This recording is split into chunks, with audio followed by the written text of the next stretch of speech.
Hey Ninjas, let's have a look at what we need to do when we're dealing with user credentials.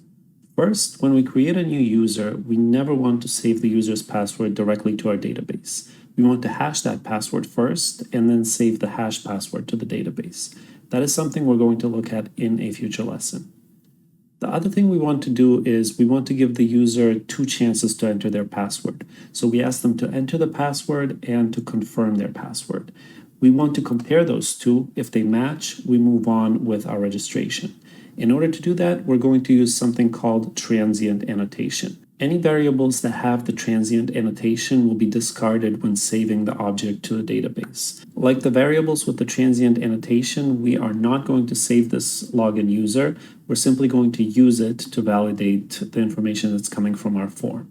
Notice that our login user does not have the entity annotation up here. That means that we're not passing it to our database, and it only has this email and password with their validation constraints. Now go ahead and set up your user and login user models, and we'll move on to the next lesson.